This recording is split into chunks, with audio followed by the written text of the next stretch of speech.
KP group તેમજ PP Savani group દ્વારા શરૂ કરેલ હિન્દુ માટે ચારધામ તેમજ મુસ્લિમ દીકરીઓ માટે ઉમરાહ જાત્રા દર વર્ષની જેમ આ વર્ષે પણ પીપી સવાણી ગ્રુપ તેમજ કેપી ગ્રુપ સંગાથે તારીખ 16/6/2025 થી 8/7/2025 સુધી નાત જાતના ભેદભાવ વગર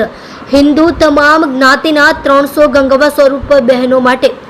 ચારધામ યાત્રા તેમજ જુલાઈ 2025 મુસ્લિમ દીકરી જમાઈઓ માટે 15 દિવસની ઉમરાહ મક્કા મદીના સાઉદી અરેબિયાની યાત્રાએ મોકલવા જઈ રહ્યા છે। ચારધામ યાત્રાનો ઉદ્દેશ્ય પીપી સવાણી ગ્રુપમાં લગ્ન થયેલી દીકરીના ગંગા સ્વરૂપ માતા તેમજ સાસુ વચ્ચેના સંબંધને વધુ ગાઢ બનાવવા માટેનો છે,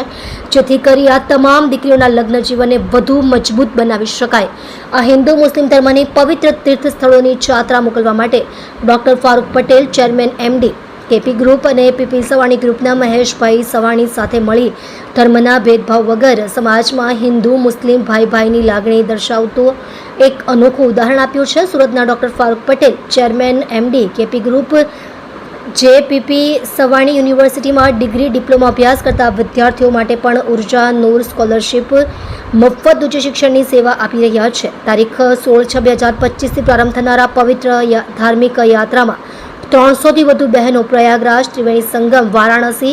છાપૈયા અને અયોધ્યા પ્રભુ શ્રી રામના દર્શન કરી કુલ 6 દિવસના રહેવા જમવા સહિતની સગવડ સાથે ટ્રેનમાં સ્લીપર કોચમાં ઉધના સ્ટેશનથી કંકુ તિલક કરી ખુશખુશાલ રવાના કરવામાં આવશે। જે અંતર્ગત તારીખ 13/6/2025 શુક્રવારના રોજ મિતુલ ફાર્મ પ્રાણી સંગ્રહાલયની પાછળ વરાછા રોડ, સુરત ખાતે ટૂર વિશે વિશેષ સમજૂતી અને આયોજન માટે મીટિંગનું આયોજન કર્યું છે। પીપી સવાણી ગ્રુપ અને કેપી ગ્રુપ, ફારૂકભાઈ પટેલ અને પીપી સવાણી ગ્રુપ તરફથી ગયા વર્ષે જે પિયરિયું લગ્નોત્સવ હતો તે દીકરીઓના મમ્મી અને સાસુ કે દીકરી અને જમાઈના ઘર ટકી રહે તે માટે દીકરી અને સાસુના સંબંધો ખૂબ જ અનિવાર્ય છે। ત્યારે દર વર્ષની જેમ જ આ વર્ષે પણ 300 જેટલી બહેનો અને 300 જેટલી ગંગા સ્વરૂપ